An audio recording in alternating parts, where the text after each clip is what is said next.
でその販売方法のねちょっと分配に関してなんですけど、今の部屋を作るハのめちゃくちゃウジング大変だエリアのったから区ごと新しい家を買ったとしても管理できないですよね、単純に拡私張街第一人だと。1区、このだから単ねちょっとね位ごとに新しい僕らが調整でき家をるんですよ。買うっていうのねここは非常に渋ってるんですよ。抽選そもそのも土地が少な FC すぎるんだよ。拡張頑区張ってるんです第1けど、やっぱりそ抽選ののプレイ FC ヤーの人でこれを数に対個人してにすることも少ないのはねできるし、間違いしかもパッないですね。チメンテナンスを入れればだからこそ個いつでも人じゃなくて変えられるように FC で買う今回作ったんですのをね FC ハウスになんとかしてくれって多分思ってるんだろう So けど、 each of these purchase systems will be applied by これ ward. に関してはもう本当 So に for ね、 instance, どれ we だけ can コストをかけ give よう a が different system to each 増 ward やせる in 量にはね、 regular 限界があるっ neighborhoods ていう or ね in subdivision neighborhoods.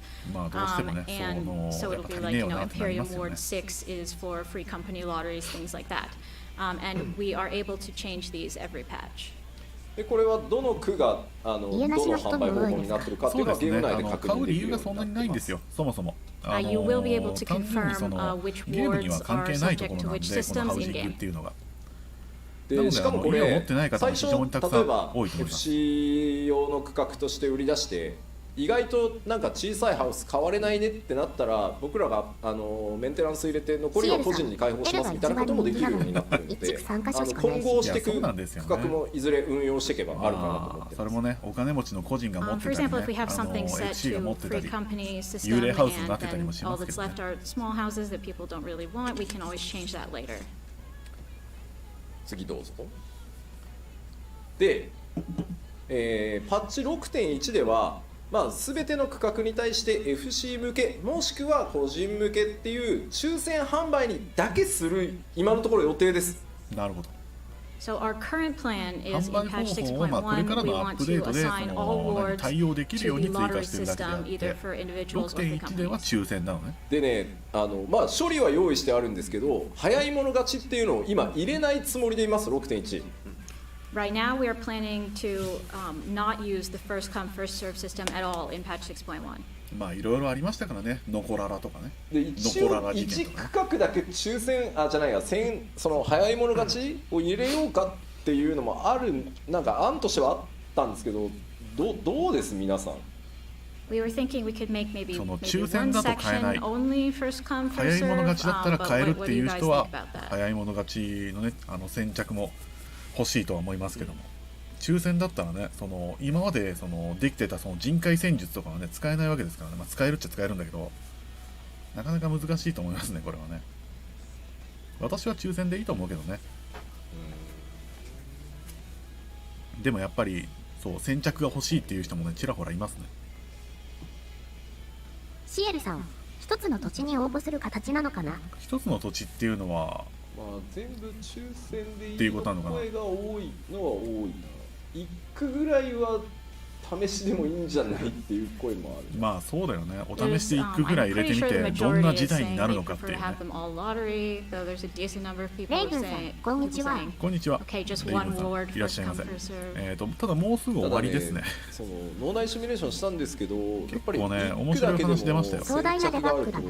そそうねの確かにね戦争がすごいデバッグホームレス税には関係のない話です。そう、私もね、アパート住まいなんで We 関係ない tried です。 testing this, and even if we only have シエルさ one ん、L なら ward どこでもいい set から to ランダムで応募したい。 first come, first serve, it does お金 kind が of あれば a できるんだけど、 login 鹿狩 situation. りに鹿狩りにこれから行くんだみたいシナリオやりたかったのにとな。かまあ、結構もうあるし、ね、もう何時 ?3 時半なんか3時半結か。局寒い。スタートダッシュでその先着ちなみに私この購配信が終わ入できなかったったら知り合いの人配信者さんのは単に抽選に回るだけ配信見てきまです。なんかそすげえどうのでもいいけど統感というか疲れニコニコとかた感を YouTube とか少ではない数の人のためだけにやるのはどうなんだろうと考えたんですよ今回。なのでもっといろんなそのガンランスハウジングの楽しいっすよ区画を増っていうのね、やしていけた後にやっぱりその空いてきたらとかガンランス土地がもっともっと増えて8個以上作って潤沢になってきた時新しい入れ替え技開放してみてに空いたら面すぐ買える白いっすよってっていうふうに先着を使った方がいいんじゃないかなっていうのが今の僕の考えですシエルさ。ん、ミルダムか。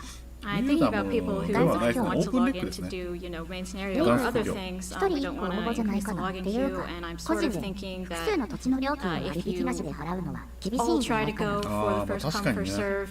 You're going to be really tired by the time you 4000万 get でしたっけ to going over to the lottery 4000 and 万ぐらい trying で to すもん win ね that. それがまあ So ね it 3 might つだ be とした better ら to just wait on ちょっと first ね come, first 1億 serve 超えちゃうし until we have a lot more housing 偉い値段になっちゃいま available すか for らね。 everybody. しかも違約金ね全部当たっちゃったらね違約金がシエルさん、オプルか。そうそうオープンレップで配信されてる方ですね。それならそれで良さそうだねみんなね。そう言ってくれて。まあ正直この辺の話はもううちレイブンさん、本当に私まで応募関係ないのたびに全額前金だ。まあ確かに Agree with that. 難しいですよねこの辺ね。よしじゃあ今回は先着なしでいこうかなと思います。まあよりねもし先着でっていう意図が強いとかいうのがこんなアイディアあるんだけどっていう場合はフまあォーラムなどにねフォーラムでまたちょっとお寄せいただけると助かります。フォーラムでまああるならば So yeah, I'm thinking we'll just go with the lottery system for now, but if you feel strongly opposed or you have another idea そう of だ how から we そ could の do things, 今まで please 先着で買ってくれ please た comment on the 一 forum. 回しか応募できない。あ、それ確かにそんな感じだったっけ、はい、私もう土地の話はもう全然興味ないからあんま聞いてないでのお知らせでひどい話だした。So that's it for housing plus sales. OK。はい、ありがとうございました。さて、ということで、第68回 PLL の内容は大体これで全て完了いたしました。So this is all about today's Final Fantasy XIV letter from the Producer Live number 68. And then before closing, フリー we カンパ have ニーを some 作るっていう案がなくはなかったんですけども、私が配信始めた理由そんはなことでね、鹿牧場がお知らせ事項が例によってありますので、そちらの確認そういうのをさせていただきたいと思います。もそういうロールプレイも面白そうですけどね。はい、画面お願いします。庭に動物話せないからな、ちょっとも The first う topic ね、 is あれですフリートけども、ライアルです。あ、フリートライアルが再開する2らしい月ですね。 22日から順次再開いぜひねたし、ます。まだの方は皆さんやってみてください。FF14。ね、こんだけね、広がってる世界、面白いと思う。フリートライアルでも拡張1本分丸々遊べますんで、蒼天の石があるとクリアまで遊べますからね。公式ストア何箇所かで配布してるところがあるんですけど、準備ができ次第順次という形になります。まあそろそろ大丈夫そうだという判断をしましたので、はい、2022年2月22日から、順次、再開していく予定でございます。まあそのうちね、フリートライアルの範囲もまたいつかね、ガッと上げたいなと思ってたり公文公文公文って何の公文ですかね。そのなんだっけ、先行のハサウェイ公文とかはちょっと私わからないですよ。モンハン公文なら多分わかるかもしれないけど。次です。The next one LUA スクリプトかな。フリトラ公文。フリトラ公文わかんない。フリトラ公文って何かあるのかな。ちょっと私わからないですね。もしかしたら何かあるのかもしれない。3月4日、日本時間午後8時からお送りいたします。次のパッチ 6.1 何かあるのかもしれないですけど、私 FF14 のね、なんかネタってそんなに仕入れてないので、ちょっとごめんなさい、わからない。なんかあるのかもしれない。レイブンさん、そんなあなたにフリートライアルというものが存在するってことはあることにあ、そういうことか。スクリプトか。ホームスクリプト。はいはい、そういうことか。それだったらね、至るところで見るわ、確かに。そんなあなたに FF14 のフリートライアルおすすめですよ。確かに見かける。あれってフリートラ公文っていうんだ。今年の夏から順次始めていく、まあその第一弾になる日本データセンターのワールドリグループに関しては、今詳細の内容を告知できる準備をしているので、この3月4日の放送の中で構成が変わるっていう話ですね。どういうスケジュールでやっていくのか、私は何のデータセンターになるんだろうね。どういうグループになるのというのをお知らせできればと思ってますので、イフリートガイアじゃなくなったらどうするんだろう。今準備してますんでお待ちいただければと思います。We'll also be covering the server expansions that will be starting this summer and talking about the first set of those, which is Japan, and the way that we'll be regrouping worlds and the schedule. 2つながつとただ1個言っておくと、データセンタートラベル入れる前にはやらないので、データセンタートラベルができる状態になっているので、まあもちろんね、そのリグループっていうところなので、4つ目の DC が出来上がるってことにはなるんですけど、行き来はできるし、ある意味日本 DC 全体でなんていうの固定を組むみたいなこともできるので、その辺も合わせてお伝えしていくので、ガイアの3つだったんですけども、それにもう一つ4つ目が加わるんですね。で、その4つ目が加わるにあたって、その4つ目にその移動するワールドが出てきちゃうので、それをね、結構まあその心配されてる方もやっぱね、いるわけですからね。それでは続いてのお知らせです。そうだから、一番皆さんが懸念されているのはトンベリはどこになるのかってね。トンベリのデータセンターワールドとかシャッフルじゃないんじゃないですか、さすがに。なんか新しいところに適当に入れていくだけじゃないかな、違うのかな。サウンドトラック、エンドウォーカー、行月のフィナーレのサウンドトラックが来週ですね、トンベリ、2月23そのトン日ベリです。水曜日に発売を迎えて現在予約受付そのトンベ中でございリはます。まだ予ね、約されてない方いらっしゃれば外国人がすごい多いワールドなんですね。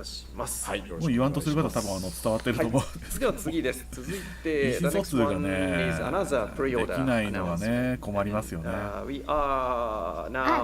そう、なのでね、結構トラブルもね、多いみたいで、そのエレメンタル、今はねエレメンタルっていうデータセンターにそのトンベリワールドが入ってるんですけども、そのせいでね結構ねエレメンタルがねそのレイドとか高難易度に行くにつれてちょっとね意思疎通できない人がねちょっと混ざってくるとちょっとねすごい難易度がね変化してしまうっていうのは結構昔から言われてて、あこれいいっすねこれね、これあっち見えないこれガイアとリー、この7種類になりまして、現物がどんなのかというと、今日私これ複製原画でしたっけ？シエルさん、定型文マクロ作る。定型文マクロも伝わらないらしいよ。ハッピネスちゃんの今日ぐらいはおもろいですよね。なんかねらしいですね。そうだからそういうのを楽しめる方はねいいと思うんですけどね。ただ私はもうガイアでぐるぐる VPN 経由でつなげてるやつは全部遮断しろよ。あでも中国はねもうほぼほぼバンされたらしいですよ、中国の人は。だから中国ですごい荒れてたらしいです。では続いてまいりましょう。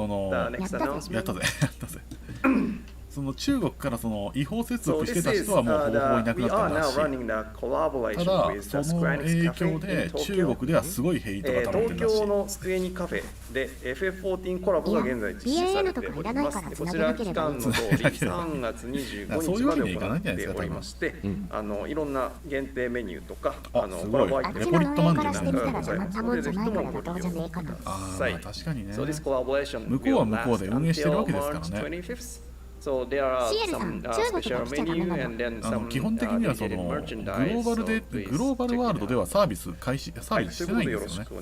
サービスしてない地域から来たら困るんですよね。あいつら逆切れするからな。それでいろいろあったらしいんですけども、中国は中国で別にあるんですよ。もともと中国版が別であるのね。そうそう、中国と韓国の VPN の会社の出口に FF14 を一緒に作ろうという方、現在ゲームデザイナーとグラフィックスエンジニアの募集を行っておりますすごいですね。デザイナーとグラフィックスエンジニアって、ぜひともリンク先をご覧いただければと思います。なんかグラフィックスエンジニアはね、腕のいい人がなかなか捕まるわけじゃないんで、専門技能だもんね、こういうのってね。今ガリガリコード書いてるんですけど、もっと増やせればもっとなんていうのやれることも増えるんです。今日から君もファイナルファンタジークリエイターだ。もうあれこそはという、これでそのトップベースになった人もいるみたいですよ。金立てっていうファイアーウォールをこれで現地の法律破って接続してるからね。ああそうなんだ。ぜひじゃあ程度ダメですね。法律を違反してるんだったらダメだな、確かに。強化していきたいのでぜひぜひ。あとだから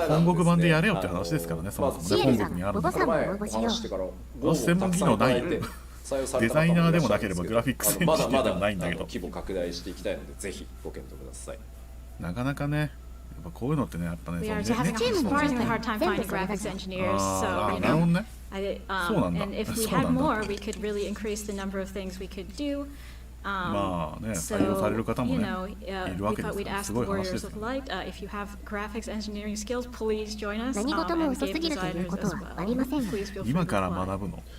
今ちょっととはいえ全くの素人じゃダメでしょって書いてるんですけど、ゲームデザイナーに関しては前回なんかその話以前のアーカイブが多分残ってるんで見てもらえればいいんですけど、そこから今リードやってるやつとかもいるぐらいなので、14はもう課題の応募は専門技能はやっぱり技能を見るらしい。ちょっと待って考えてきてくだごめんなさい、YouTube 側の小指の接続が切れましたね。ワード使えばできると思うんで関係ないです。稲刈りができるのどういうこと？はい。People are saying, well, don't we need experience to be game designers? Even if you say it's okay not to, and no, really, I mean, as long as you can use Word and Excel, you'll be okay. So even if you've not done a specific job before, ごめんなさい、YouTube 側の小指がね、ジャーノしました。条件が悪いんじゃないとか、こう契約社員でしょどうせみたいな書かれてますけど、私ずっと契約社員ですよ。契約社員の方が給料上がりやすいんですよ。僕正社員オファー蹴ってた人間ですからね。アメリカとか日本とかヨーロッパとかのサービスはとにかく接続できないようにしてるので。なるほどね。そういうことか。まあ確かにね、ヨシピはそうでしたね。契約社員でしたね。今はもうこれ執行役員になって役員になってるからちょっと違うんだけど。正社員っていうなんていうのその働き方のシエルさん、鹿狩りができます。鹿狩り。リアル鹿狩りってところ。契約役員、役員ってなんだよ。おかしいのはなんか給与制度だろうって言ってじゃあ正社員でもいいけどいくらくれるのって言って雇われママすごいですね。At some なんかね、 point, とある I ゲ was ームに told ね、I started supervising all these people who were permanent employees, and the company was like, yeah, it's kind of weird that we have a contract employee supervising all these permanent employees, so can you stop? 前 And 広 then さ I ん was ね、 like, I 久 think し the ぶりに見 labor たよ system ね is the problem 前 here, 広さ but んね okay, how much money will you 前 give 広さん me? 面 And 白い that's か how ら I ね became a permanent 今回の employee. その麻雀大会にはね残念ながら正直スクエアエニックスという会社の福利厚生は素晴らしくいいです。契約社員っていうその雇用形態が違ったとしても、本当にとあるゲームにねすごく雇われメイドがいたんですよ。良い福利厚生状態そのなので、メイドはメイドでそのメイドの仕事をすごいできるキャラクターなんですけども、それ以上に他のメイドに指示ができる人、指示ができるそのメイド長的なね役割のキャラクターで、それはそのね雇われメイド長みたいなことをしているみたいなキャラクターがいて、あ、そういう設定もありなんだと思ってちょっと面白かったことがありますね。メイド長、そう雇われメイド長、他のその一般メイドに指示ができる、ね、人って貴重でしょみたいな、なんかキャラクターがいたんですよ。それでちょっと面白かった。そういうことですね、つまり雇われ契約役員って。いや、わかんないけど。そう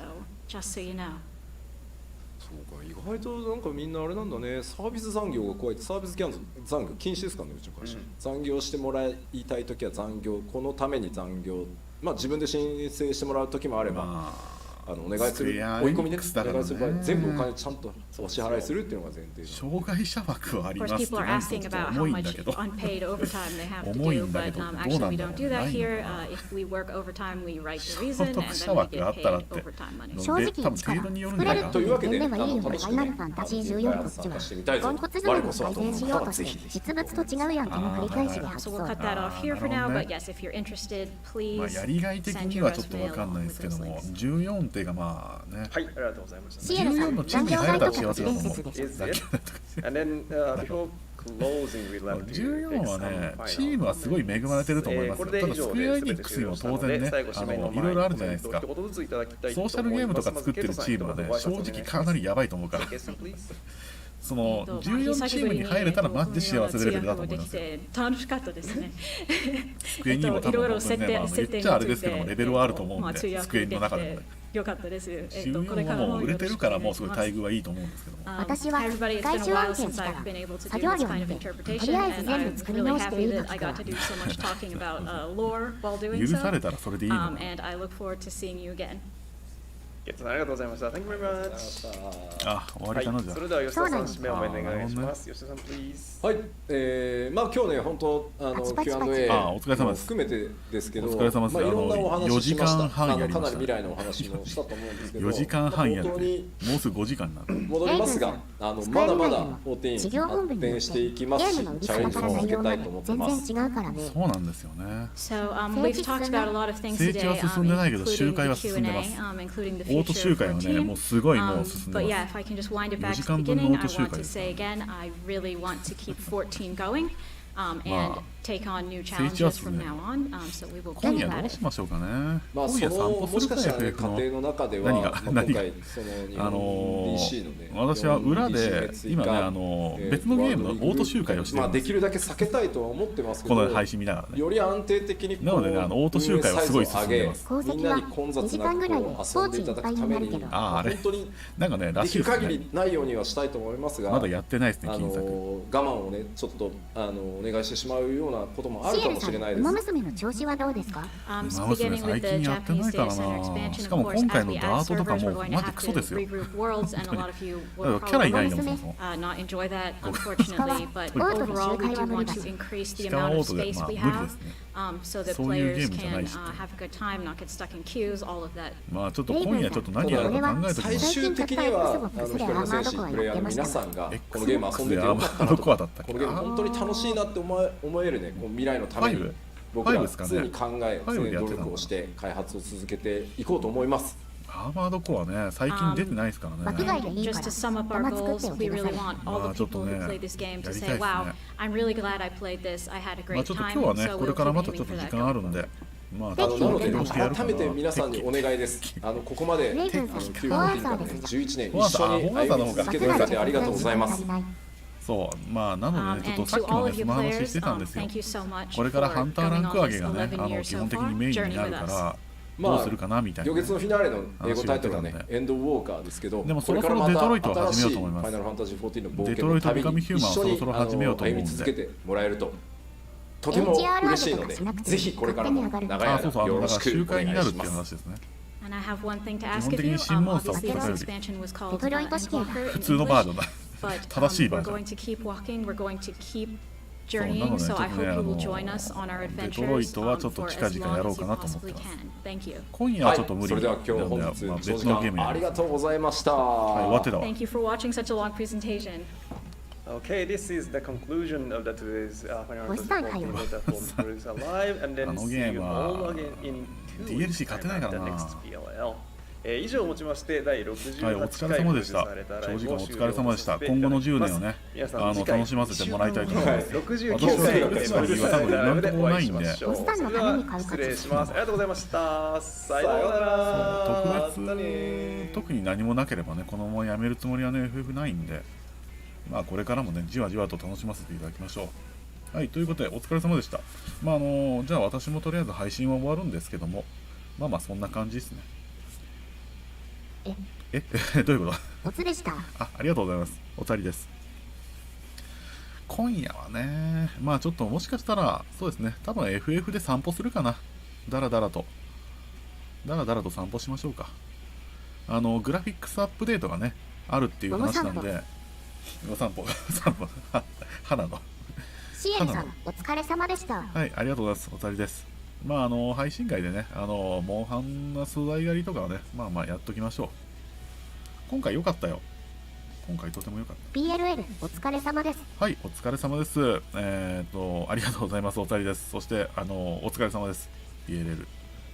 シエルさん、デバッグ頑張ってください。なんデバッグやるの私。私デバッガーだった。保護士も SLL はよ。SLL はやるのかな。よくなかったわ。これはね、これハウスの抽選ですね、これ。